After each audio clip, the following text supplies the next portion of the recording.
your art has a variety of different mediums, at least if I see it from the image.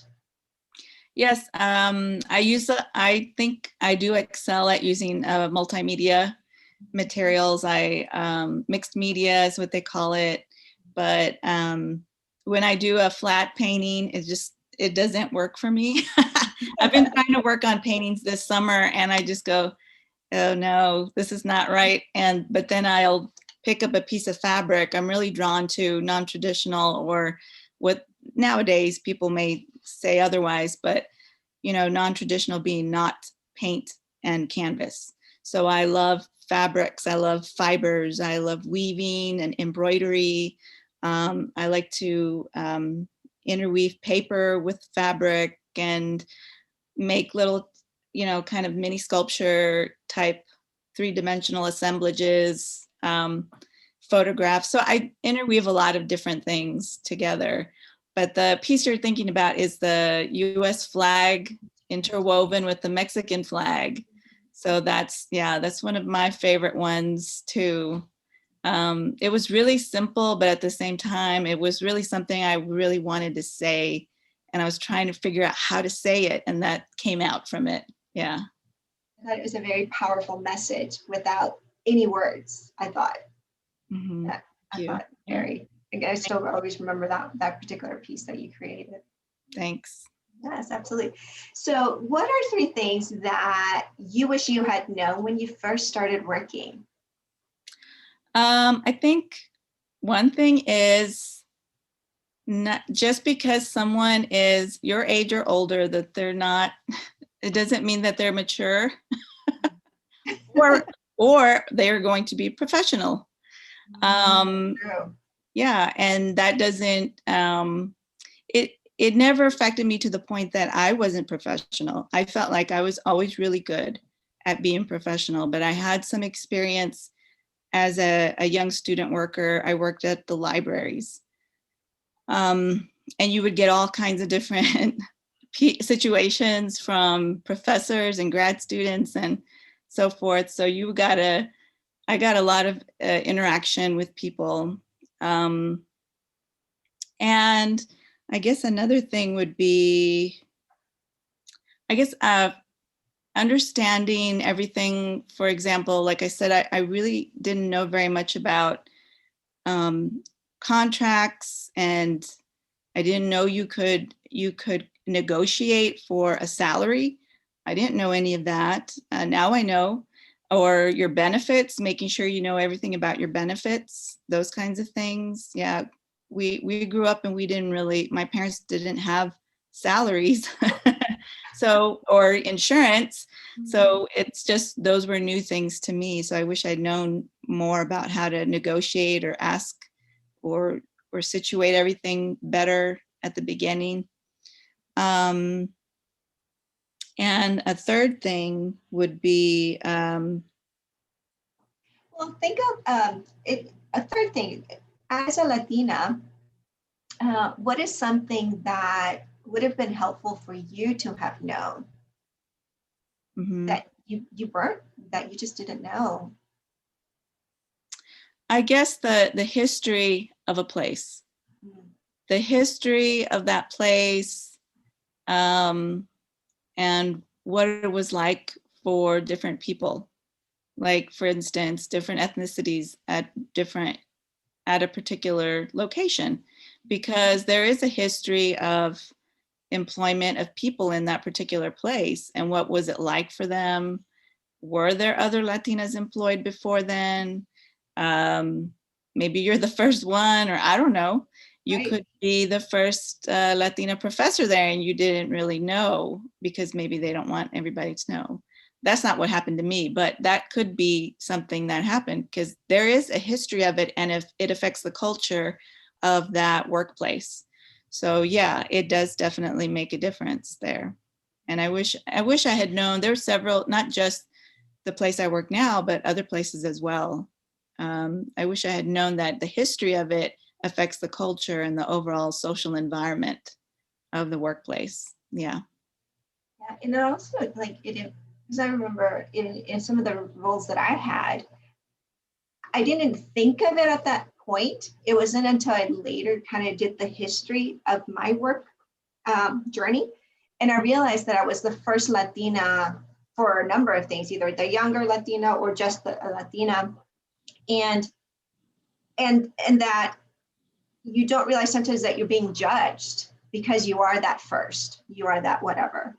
Either because you're a female or because you're of a certain ethnicity or maybe a different whatever. And so, and for me, it was one of those where I didn't let it influence me. I still did the work I needed to do, and I tried to do it as best as I could. But I think I sometimes wonder, I was like, gosh, I wonder if I would have made different decisions had I known that history. Right. Or maybe not made different decisions, but felt different, you know, like you have that feeling like I don't belong or something's not right. Or if somebody's had spread rumors about something, you would know to ignore it and just keep doing the best work that you can instead of worrying about it and stressing about it. Yeah. Absolutely. Yes. So in the work I do with helping women determine what they want to do in their career, and typically the ones I work with are those who have hit a fork in the road, where either I stay in the career or I am going back to work after several years of not going back to work, or just saying, you know, I'm just tired of what I'm doing. I want to do something completely different. But then there's confusion because they're feeling this innate feeling of I feel like there's something more for me to do. And sometimes the confusion happens with, well, I need to find something that really speaks to me, without them realizing what their vocation is. And vocation is using a unique and brilliant gift to make a contribution to others. What would you say what would you consider your vocation to be? And if so, how do you use it in your career? I feel like that my vocation is inspiring or encouraging other people to just find something that they're, you know, passionate about. And sometimes, most of the time it's art, because that's what I teach is art. I am a professor of art, but that's something that I love. But many times I'm teaching students who are not art related. I mean, they're not majoring in art actually. And so they may have a lot, I teach art appreciation with students who are not, most of them are non-art majors. And a lot of them, you know, they are also thinking along the lines of, I want to make money. I want to make the big bucks. And so I try to speak to them about that. You know, it's not always about the money. It's not always about, you know, think about if you're going to be doing this job for many years, this is your career. Are you going to be doing this like 20 years from now and be happy with it? It's going to be your life. Choose wisely, choose something that you will love to do, that you would like to wake up in the morning and go to work to do. But I feel like I do encourage others and inspire others. And sometimes it really surprises me because I don't necessarily think of myself as that person, but I guess that I am. And I usually help artists as well. Like for many of my students, I've had students come to me and say, or later after they were no longer my students, they said, I'm an art major now. And I'll say, oh, no, I'll say, oh, great. And I feel like really responsible, like, oh no. I know it sounds bad, but I kind of feel like, you know, it is a tough career to get into. It's highly competitive. There's aspects of it. There's so many different aspects and realms that you can go into the fine arts. And, but it's interesting how they will be like, no, it's good. It's not bad. If it wasn't for you, and I say, stop saying that. If it wasn't for you, I wouldn't have done this. And that's a big responsibility. But I have learned to just take it in stride and say, okay, there was something about me that inspired them, and I guess the passion that I have for the fine arts. And not specifically, I'm not really into galleries and the art scene in the commercial gallery. I'm really about the community and the fine arts within the community and what fine arts can do for people, as opposed to the commercial gallery and the art market. So I really approach it that way, and I try to make it really accessible for everyone. So I have had people in art appreciation say, "Now I'm an artist now, and you did it." And I'm like, "Oh, wow." So it's kind of scary. It's a responsibility. So I see it as a responsibility as well. But I do feel like that's my calling in a way. But I also am very empathetic, and I really feel that art can be social justice, that art can change minds, or it can at least show you a viewpoint that you hadn't thought of before. And so with my art, but also just in terms of teaching people about art, to see all these artists that are not normally shown in art appreciation classes. I try to really show a lot of variety, but I'm really interested in art as social justice. And I just, that is kind of like my calling. Is I really see the plight of people of color and LGBTQ students as well through my experiences just at Mountain View. I've really known a lot of really inspiring students who have to go through a lot of things, and I've seen them growing and changing and just like blowing my mind. Like I could never have imagined what this job was going to be like. And it's very rewarding. I would say that this job is very rewarding. Yeah.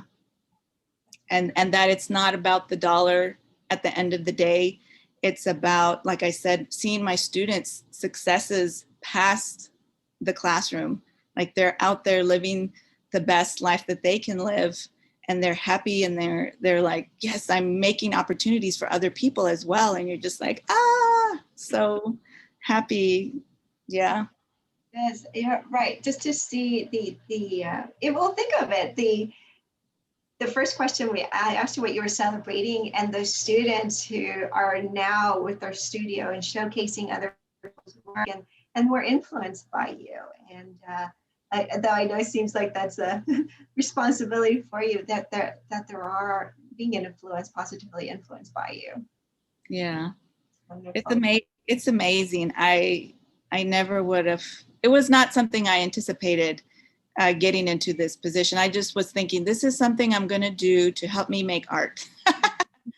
But then the first couple of years at Mountain View, I realized it was a responsibility, and it was the students were amazing, learning to meeting new people, and these were a variety of different types of people coming from different backgrounds. It's just, for me as a person, it's just an amazing, just the best kind of job ever. I never would have anticipated it, but now I'm like, this is really hard. If I were to have to leave it, would be hard to leave it. Yeah.